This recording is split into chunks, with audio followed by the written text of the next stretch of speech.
guys, welcome back to my channel. This is Choma Stitches and my name is Choma. If you are a returning subscriber, I want to say thank you so much for coming back and for sticking around. And for the new subscribers, you guys are welcome. And if you're seeing this channel for the first time, I hope you decide to subscribe and join this beautiful family. So in today's tutorial, we're going to be making this back cowl neck top. If it's something you are interested in, definitely keep watching and do not forget to subscribe. So I have 1 yard of this fabric right here, and it is by 60. So now, because the cowl effect is going to be at the back, I am going to be cutting out the front first and then use the front piece as a pattern to cut out the back piece. I'll be needing to pin this down all around because silk fabrics are very slippery. So the full length of this top is going to be 21 inches. I'm going to be making it 22 inches so that we can hem it with 1 inch.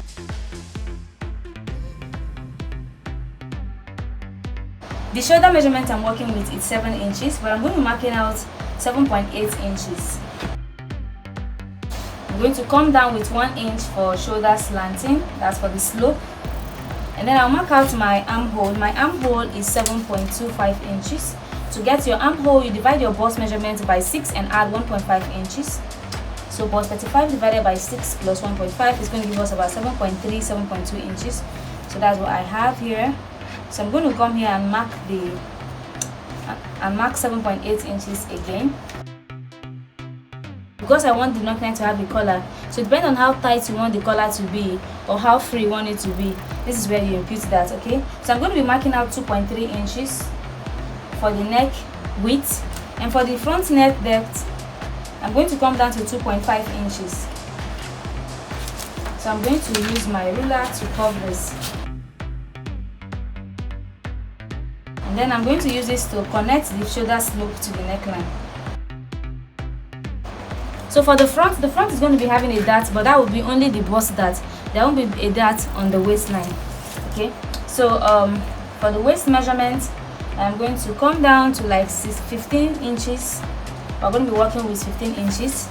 My waist is 28 inches divided by 4. That will be 7 inches. With this dress, it's going to be a bit free, so I'm going to be marking out like 7.3 inches, and I'll add 1 inch for the seam allowance.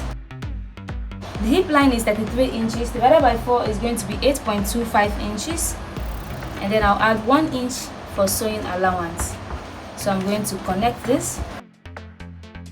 And then for the bust, 35 inches divided by 4 is going to be 8.75 inches. I will also connect this to the waistline. For the bust dart, I am going to come down from the shoulder line, mark your bust measurement. So I'm marking 10 inches. From there, I'm going to come down to 2 inches. That is the bust dart. We're taking out a bust dart of 2 inches. Now, for you to take out your bust dart, you are going to come in from the middle of the dress. From the center, you're going to go in by your bust point. My bust point, that's the nipple to nipple measurement, is 8 inches. Divided by 2 will be 4 inches. So this is 4 inches. I'm just indicating it. And then you come out by 1 inch from that 4 inches here. Now that is where you are going to rule your dart to, and that's where you are going to also take out the dart when you are marking out the dart. So I'm going to connect this place. So when I'm taking out the dart, this is where I'm going to be working with. Alright, so from here I'm going to divide this dart into 2, which is half, obviously. Okay, it's supposed to start from here. So this dart line is supposed to start from, oh, I've not added the 1 inch for the, so what I have here is 8.7. I need to add 1 inch for sewing. So that 1 inch is what I'm supposed to rule to this waistline. I'm glad I didn't make a mistake and do it without it. Okay, so we're going to be extending this 1 inch for the dart to the seam allowance like this. Now here I am going to be connecting these places. I'm going to be using my ruler to connect this place. From the 1 inch here, I'm going to be creating a V shape around the dart. So this same V, you're going to mark it out to this place and create another V here. So you are creating another V here from the seam allowance. So now that you have this like so, if you fold in the dart like this, you see that the marking, the side line has moved away. So I'm going to mark where the side line has moved to, and I'll connect it to the armhole. So when I let this go, you see what I have here. So I'm going to just extend this place all the way to the V and just connect it. So this is going to be where our guide to creating the bust dart. I hope this makes sense. Sorry for the write-ups that looks like it was confusing. I hope you understand it.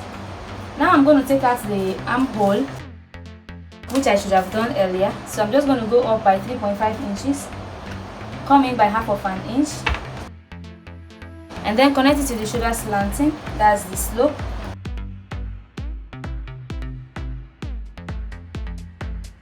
So now I'm going to be giving it a half an inch for seam allowance. This is going to help me to hem it.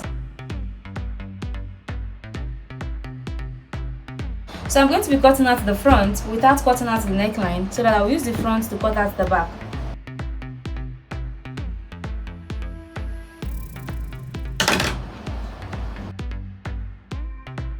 So look at how I have slanted this. This is the front piece.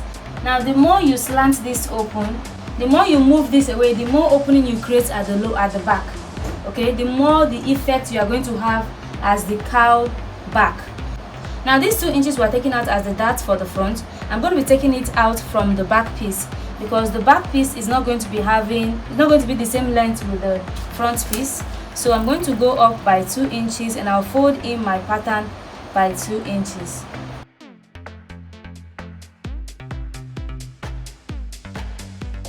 So I have a total of 11.5 inches here.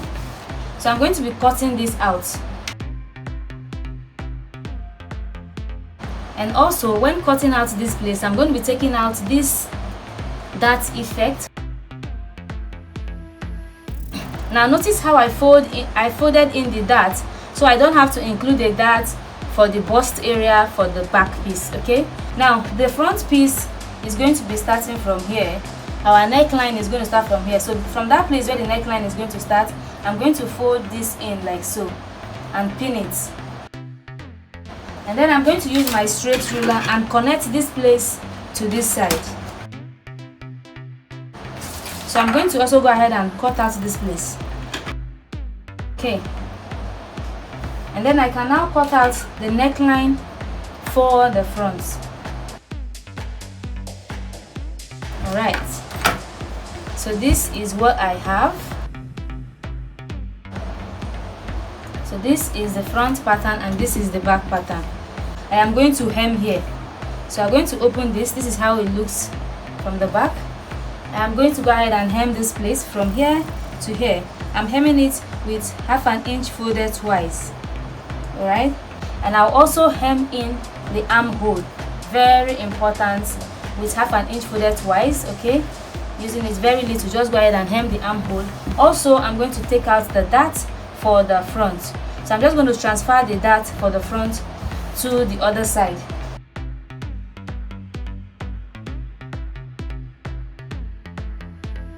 And also hem the armhole. I've taken out the dart for the front, so you can see. And this is what we have.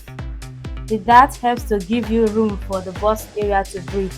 And I've also hemmed the armhole for both the front piece and the back piece as well.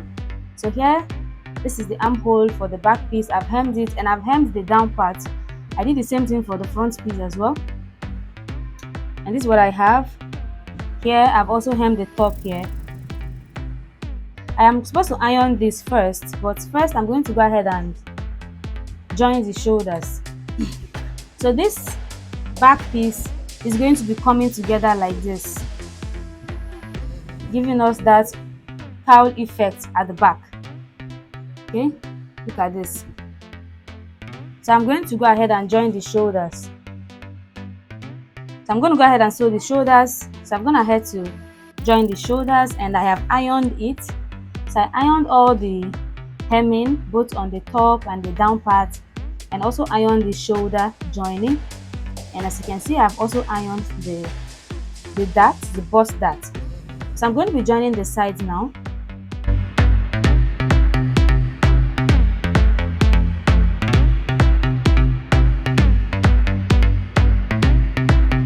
So I'm going to go ahead and sew the sides, and this is the cowl effect. It's already taking effect. Look at this. So the back is going to be open like this. You can see this. So I've joined the sides, as you can see, and this is what we have. This is the back. So this is how the back is going to be. This is the cowl effect of the back. Anyway, since we're not done, because I have to conceal this neckline that I opened. Okay, now like I said, I'm going to be putting a band on the neckline. The neckline is going to be a turtle neckline. Okay, so here I've cut out the piece I'm going to be using to create the turtle neckline. So I've taken around the measurement for the neckline for the front, and what I have here is 10 inches.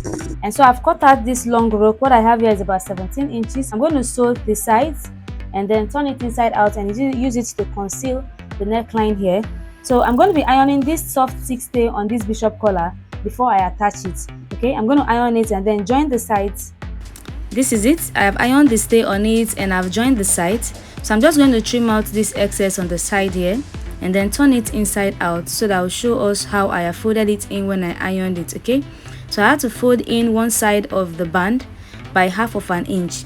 When you fold one side of the band before ironing it, it helps to make it easier to attach it to the neckline. Okay, so this is it. I've ironed one side of it, as you can see, and this is the part I'm going to start attaching it from, the part that is not ironed. So I find the middle of the blouse and also find the middle of the band as well, and pin it, the middle part of the bishop collar to the middle part of the front neckline. So I'm going to pin it together, and then I start to pin it all the way up until the front neckline is exhausted, and I will stop pinning it there, and I would go the other way as well and pin it, and then I'm going to go ahead and sew it because it's only the front neckline that is really open. So sew it, and this is it. So after sewing it, this is what I have. I've taken out the pins, and this is the wrong side. So I'm going to be folding it in, the rough part into the part that I folded already while I was ironing it, and then I'm going to go ahead and top stitch it. Now this top stitching is going to finish it off to keep the neckline clean. So when you are done with sewing this neckline, you have a nice and neatly finished bishop collar for your cowled top. So you can go ahead and put a button at the end and use it to fasten it. Okay, and this is it. So I'm gonna head to top stitch it, and this is how we're going to be locking up at the back. You can use a press button, and this is how the neckline is going to be. And then this is it. It will have this cowl effect when you put it on. I'm going to put this on the mannequin, or I'll wear it myself and I'll show us how it looks. If at this point, guys, you have not subscribed to my YouTube channel, what are you waiting for? Go ahead and hit the like button and subscribe to this channel. Do well to also turn on your notification bell so that you get notified anytime I drop a new sewing tutorial. I would also appreciate it very much if you can share this video to anyone who might need it. I want to especially thank some of you who take out time to leave comments in the comment section, and those who like my video. I appreciate you so much. Thank you so much, and see you in my next sewing tutorial. Bye bye.